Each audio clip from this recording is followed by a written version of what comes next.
Ravneet Bittu Congress party के नेता सांसद जो हैं वो भाजपा में आ गए पंजाब में। अब आम आदमी पार्टी के जो इकलौते सांसद हैं जलंधर से वो भी भाजपा में आ रहे हैं। बताइए रिंकू अगर सुशील रिंकू भी आ गए, ये भी भाजपा में आ रहा है। पंजाब में गजब हो रहा है, किसी और स्टेट में ऐसा हो हैरानी नहीं है। पंजाब में अगर ये हो रहा है तो बहुत बड़ी बात है। आम आदमी पार्टी का सांसद टूट गया। आम आदमी पार्टी का जलंधर के सांसद बीजेपी में शामिल होंगे। रिंकू सांसद थे, सुशील रिंकू इकलौता सांसद थे ये। और ये बेसिकली कांग्रेस से आए थे। चुनाव से 24 घंटे पहले कांग्रेस से तोड़कर आम आदमी पार्टी इनको अपने पास लेकर आई थी और टिकट दिया था इन्हें जालंधर से। सर लेकिन अगर पंजाब में आम आदमी पार्टी और कांग्रेस टूटकर बीजेपी में आ रही है तो मतलब बीजेपी पंजाब में कुछ ऐसा कर रही है जिसकी शायद हम लोगों को खबर नहीं मिल रही है। नहीं, अगर ऐसा कुछ पंजाब में हो रहा है क्या जहां मानकर चल रहे हैं कि बीजेपी का जनाधार नहीं है, देखिए वो कुछ नहीं मिलेगा। देखिए भारतीय जनता पार्टी की जो स्ट्रेटजी है पंजाब के अंतर्गत वो अब अपने बल पर खड़े होने की है।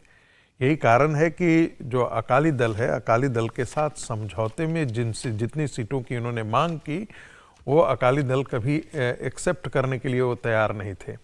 यानी कि लगभग बराबर की सीटों की घोषणा की वो बात कह रहे थे। 6 सीटें तो मांग ही रहे थे। और ये कॉन्फिडेंस इसलिए आया है कि आप देखिए पंजाब की राजनीति के बड़े बड़े चेहरे जो हैं, चाहे वो आम आदमी पार्टी के साथ जुड़ा हुआ हो, चाहे वो कांग्रेस से, मूलतः कांग्रेस से और कई तो शिवसेना अकाली दल से भी वो भारतीय जनता पार्टी के साथ जुड़ रहे हैं। तो भारतीय जनता पार्टी का जो अपना जो बेस था वो बहुत छोटा था।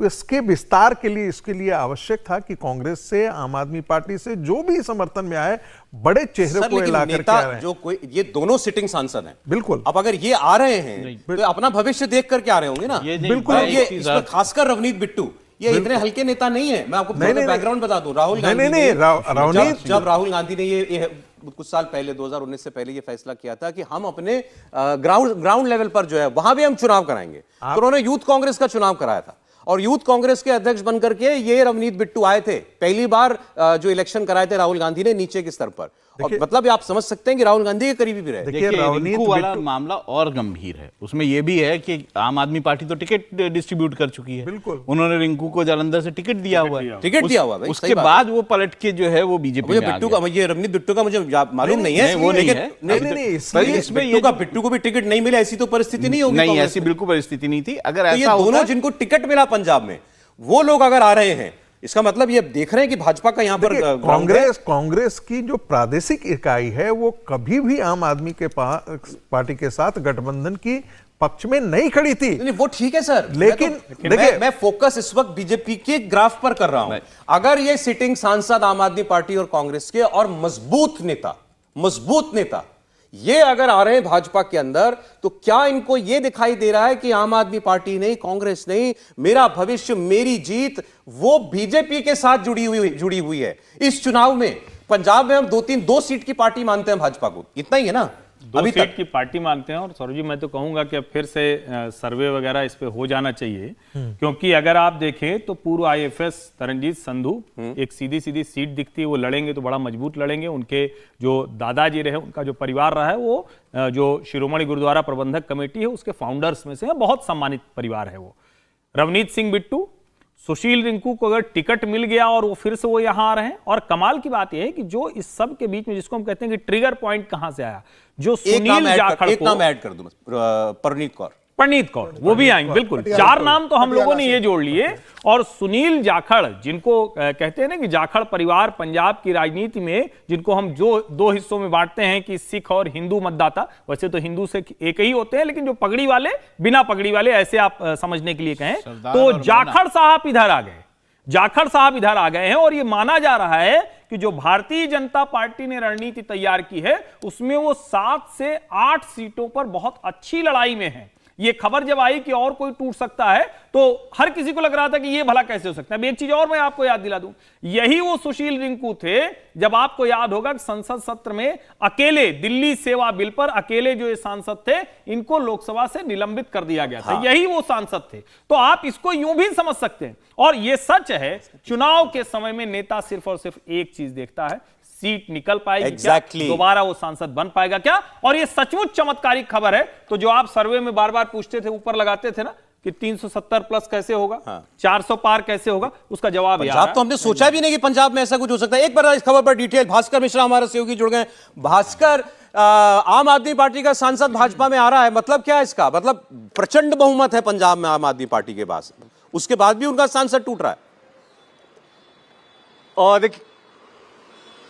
देखिए, सुशील कुमार रिंकू को लेकर पहले से ही आम आदमी पार्टी को यह अंदाजा था कि वो बीजेपी में शामिल हो सकते हैं। आज से 10 दिन करीब पहले भी एक बार ये खबर आई थी, तभी पार्टी ने हम लोगों को बताया था, पार्टी की सोर्सेज ने बताया था कि हमें ये अंदाजा है कि वो जाएंगे, कब जाएंगे ये नहीं पता, और उसके लिए वैकल्पिक इंतजाम भी कर लिया गया है। लेकिन एक बड़ी बात आपको ये बता दूं कि ये सिर्फ सुशील कुमार रिंकू ही नहीं, आम आदमी पार्टी के एक और बड़े लीडर पंजाब से ही, वो भी बीजेपी में शामिल हो सकते हैं। आम आदमी पार्टी को ऐसी आशंका है और उस पे आम आदमी पार्टी काम कर रही है कि उसको कैसे मैनेज किया जाए। जहां तक सुशील कुमार रिंकू की बात करूं, ये पहले कांग्रेस, मेरे बगल में हर्षवर्धन जी बैठे हैं, भास्कर, ये पूछ रहे हैं भगवंत मान तो नहीं आ रहे हैं भाजपा में? नहीं, देखिए ऐसी बात नहीं है, और एक बड़े लीडर आम आदमी पार्टी के पंजाब के जो है वो और शामिल हो रहे हैं। सुशील कुमार रिंकू को आज से 10-15 दिन पहले से ही पार्टी को पता चल गया था कि वो अब आम आदमी पार्टी में नहीं रहने वाले हैं। टिकट उनको फिर से जालंधर से मिल गई है, उसके बावजूद भी वो बीजेपी में शामिल हो रहे हैं। ये पार्टी के लिए थोड़ा सा झटका है कि आम आदमी पार्टी जहां पंजाब में संगठन मजबूत है, सरकार है, 92 विधायक हैं, उसके बावजूद भी वो आम आदमी पार्टी छोड़ के बीजेपी में शामिल हो रहे हैं। एक खबर और आ रही थी कि जालंधर से ही जो विधायक हैं वो और इनके में बीच में आपस में खींचतान चलती रहती है, तो इसका भी परिणाम कहा जा रहा है। दूसरा, सोर्सेज के हवाले से ये भी खबर आ रही है आपके सोर्सेज से कि हो सकता है कि बीजेपी के पास में सुशील कुमार रिंकू का कुछ वीक पॉइंट पकड़ा गया हो, जिसको लेके उनके ऊपर में दबाव बनाया जा रहा है और वो फिर बीजेपी में शामिल हो रहे हैं। चलें, ये तो खैर बड़ा झटका है आम आदमी पार्टी के लिए। ये आपने बिल्कुल ठीक कहा, झटका बहुत बड़ा है। टिकट दे दिया जिस आदमी को, जो सिटिंग एमपी है वहां का, वो भाजपा में आ रहा है। हमने बताया आपको रवनीत बिट्टू भाजपा में आ रहे हैं, तो पंजाब में कुछ कमाल हो रहा है क्या भाजपा के लिए? इस पर आपको और गौर करना पड़ेगा और खबरें निकालेंगे इस पर, कहानी कुर्सी की में आगे भी हम लोग चर्चा करेंगे। बहुत शुक्रिया भास्कर आपका। और महाराष्ट्र का झगड़ा आपने देख ही लिया, जहां कांग्रेस पार्टी की परवाह किए बगैर उद्धव ठाकरे अब ऐसा लग रहा है कि वो अकेले चलने के मूड में आ चुके हैं। आज वक्त इतना ही था दोस्तों कहानी कुर्सी के। बहुत शुक्रिया आपका हमें सुनने के लिए और आप सबका स्टूडियो में आने के लिए। प्रोफेसर साहब आपका, राहुल जी, समीर जी, हर्षवर्धन जी, बहुत धन्यवाद।